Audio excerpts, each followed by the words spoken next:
let's talk a little bit about um, the improvements in this game, like the new moves.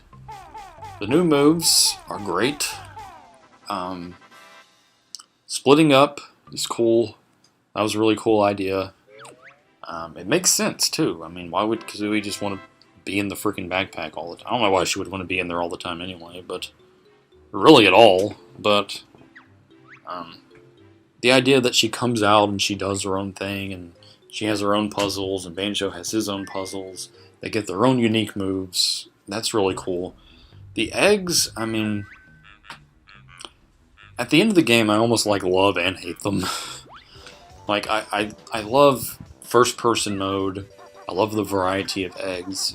To use them and to go back and play the first Banjo-Kazooie game, it's like crazy. It's crazy to go back and play that first game and not have first-person aiming and not having any other eggs than the blue eggs. It just feels like criminal. So, the eggs are awesome. The shoe moves I like.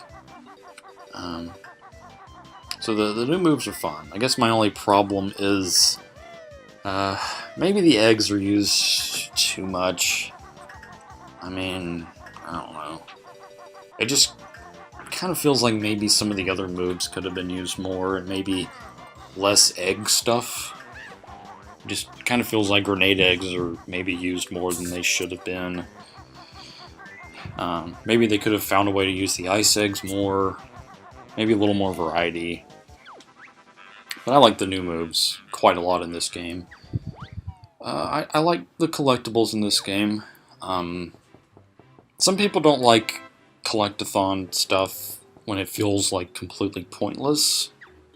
Like, kind of like DK64 had a lot of that. Like, do we really need freaking fairies and Kong pads and stupid stuff like that? And blueprints, do we really need all this?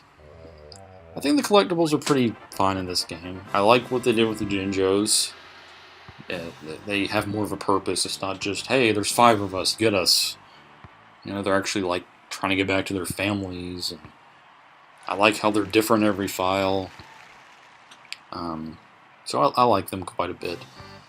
Of course, the honeycombs, you need those for health and all that. Cheeto pages, they're fine. I like that they did something new with Cheeto, and they brought back something from the first game. You know, we talked about how his pages would be ripped out. Well, no, Grunny said she would rip the pages out, and she did. All but, like, 3 of them, for some reason. So, I mean, there's not too many of them. There's only, like, 3 each world, so... And I can't think of too many of them that are, like, really annoying to get, other than, like, the Canary Mary ones. So I like them fine. The collectibles I'm not crazy about are the notes, because they just seem very useless. They pretty much are useless. They're very just shoved in, just for the sake of bringing the notes back. If they were going to bring the notes back, I wish they would have found a way to make them a little more important. Just like, hey, you need these notes to learn these new Jam Jars moves. Just felt very forced and stupid. You never not have enough notes for that. So it's dumb. And the Globos, they're not really much of a collectible, but I'm not too crazy about them. I like the Globos, they're cute, but they just feel very, like, shoved in. They're not ever hard to find. They just feel like a very forced hiccup before you can have your transformations and stuff. Like, oh, before Humbawamba, you need to bring Globo. Oh, it's right behind her house. You know, it just feels like one last little time waster before you can do any of the magic stuff. So I think maybe they could have done without those. Those are kind of stupid. So I like a lot of the new things the game added. I like the eggs, the new moves, the collectibles I like overall. So let's get into the controversial side, and that is, what do I not like about this game? Let's see. Well, I'm not going to say backtracking, because I've said it a number of times in the project, but I do actually quite like the backtracking in this game. It gives you a sense of unfinished work, and oh, it just makes the adventure feel bigger to me. It's like, oh, now I can finally do this. Now I can finally go back and do that. I kind of equate it to heart pieces and stuff in the Zelda games. Where it's like, now that I have this weapon, I can finally go do this. And I kind of like that. When it's dumb stuff, like, oh, now I can reach this Jiggy, I don't like those as much, but particularly like helping characters that I couldn't help. You know, like hatching Tip-Top's baby and things, you know, some of those Jiggies and collectibles, I like backtracking too. And it's just nice to kind of go back and visit those previous worlds. Versus the first game where it just kind of felt like you can just blaze through the whole level in 10 minutes and there's no reason to ever go there again. So, I like the backtracking. The main thing I can think of that I don't like about Banjo-Tooie is it's very similar to what I really don't like about Donkey Kong 64. And that is the constant switching back and forth from character to character. I really like the idea of that. The idea is awesome. You can use Banjo for certain things, Kazooie for certain things, Mumbo for certain things, Humble Wumba's transformation for certain things. I like the idea of using all these different characters for a variety of things. What I don't like is the back and forth with it, because it makes it to where you're constantly making U-turns, you're constantly getting to dead ends, and you just have to go back and forth from character to character. And you could argue like, oh, that's the puzzle and challenge element of the game, but I'm okay with that. But for me, it never really felt like, oh, this is a challenge, this is a puzzle. It just kind of felt like more work. Like, I go to this location, and it's like, oh, wait, I need only Banjo for this. So now I've got to go back, find a split-up pad, split up, bring Banjo all the way back. Then I get to a certain point, oh, okay, I need Mumbo for this. So I got to go to Mumbo's skull, get Mumbo, go all the way back to the place again. And the game just... Some worlds more or less than others, but there were quite a number of times when this really stood out. It stood out quite a bit in Cloud Cuckoo Land. Just like the seeds and the beanstalks and just, alright, bring Kazooie here. Now I'll go back and bring Banjo here. And it also really stood out to me when I had to help the aliens. Had to like get the alien kids back together. That was just a lot of make Banjo do this, now go get Mumbo to revive the alien, now go get the other, now go get Banjo and Kazooie back again, now go get Mumbo again, okay, now you need Kazooie by herself. It's just a lot of busy work, and it really gets tedious after a while, it really gets boring after a while. The problem with this, though, is then you then have to ask yourself, well, what's the solution to this? And that's the problem, is I really can't come up with anything. The only thing I can really come up with to fix this would be something like just making it to where you could switch at will. And, you know, because that's the thing about Donkey Kong 64. Is if you could just switch from Kong to Kong at will and you didn't have to go find a tag barrel, I mean, it would be better tenfold. Because that's the biggest problem with that game, is just getting to a dead end and going, oh, I need Tiny Kong. Go find a tag barrel, get Tiny Kong, come all the way back. Just stuff like that. And that's the things that, I mean, other than just, like, switching characters at will, I can't come up with much of a solution. other than like having 12 Mumbo skulls or something, and just split up paths all over the place or something. And yeah, there are the warp pads. That definitely makes it a lot less tedious, but I don't know. It just kind of stands out to me, and it's kind of poo poo. I don't know. What else do I not like in the game? The mini games. The mini games can be fun. Some of them are fun, but they do all kind of feel the same in many ways. They all kind of follow a point system, and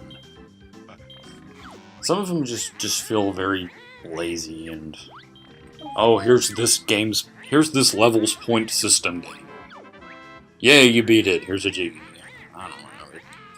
Some of them are fun, like the Chomposaurus one is fun. And the Saucer of Peril I like.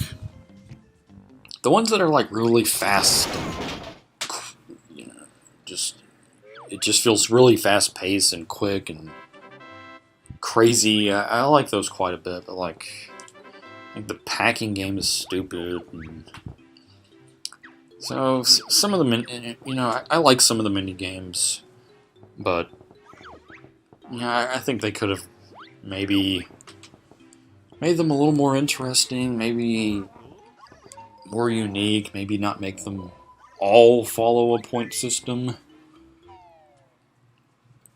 Maybe make them a little more competitive with some characters. Some of the mini games you're competing with other characters. Maybe do that a little more. But they're not the most interesting thing to me. And then there's the other big problem, the biggest criticism of the game, and that is Grunty doesn't rhyme anymore. That definitely sucks. I can maybe see why they decided to do that. Maybe it was just laziness. Maybe it was just they wanted to channel their time and writing and creativity into other things. They just didn't feel like coming up with all these rhymes all over again. As a person, as someone who has made the Grunty rhymes in my projects, it sounds like not a big deal. Oh, you're just making a rhyme about stuff, but when you really want to make them funny and make them stand out, it can kind of be a little annoying after a while. And maybe not the most fun thing to do creatively, so I think I can understand why they maybe just decided to scrap it. I mean, it's hard to say much about it because I don't know what the decision was. I don't know if they did it for laziness. I don't know if they just didn't feel like it. I don't know if they thought it would be too much like the first game if they did that again. I don't know if they were just overwhelmed with work and they just didn't want to spend a bunch of time creatively on doing that, but there's no denying it definitely kind of it sucks that she doesn't rhyme anymore. That's what really made her character stand out. That's what made her character fun. I still like her in this game, of course, but she's just kind of now a witch in this game. So that's a bummer. I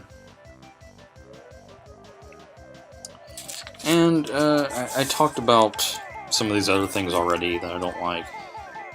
There are some worlds that I feel don't make very good use of their space. There's a lot of, oh, where do I go now? Oh, I'm lost. Oh, I've been here already. And, it's the levels sometimes can be kind of confusing. And, maybe the game could have had a little less emphasis on the eggs. Maybe incorporate some of the other moves more, maybe incorporate the ice eggs a little more. It feels, in the long run, like the eggs were maybe given a little more emphasis than they should have gotten. like every boss you fight with the eggs pretty much, and I'm not too crazy about that, but... And some people don't like the fact that Banjo doesn't do the jiggy dance in this game, but the jiggy dance is cute and fun and classic, but I mean, I'm pretty much all for convenience. You know, I really don't want to stop and dance every time I get a jiggy, honestly. Just, okay, you got the jiggy, let's move on. I think it's fine. If you don't like it, then go listen to the jiggy song and do your own dance in your own room or something. So that's pretty much all I can think of about Banjo-Tooie. I love this game. I love it. I loved it when I was a kid. It was a big part of my childhood. I love the first two games. I'll probably play Banjo-Kazooie Nuts and Bolts eventually. I don't know how much I'll like it, but I do think it's fair to... I think it's only fair to play the game and try it, at least. And before I make a final opinion on it. But as for the first two games, love them to death. And I love this game. And that's about it. So, yeah, play this game. It's a good game for good people. That concludes the showcase of all the multiplayer games. One little thing I do want to point out that I didn't say at the time is when you do the multiplayer of the Tower of Travesty quiz, as you can see, you can actually play as these other characters, Jam Jars, Mumbo, and Humbawumba, which is kind of interesting. So that's a cool thing. For whatever weird reason, it won't let you choose the characters, though. And then what's also interesting about that is, at the end of the game,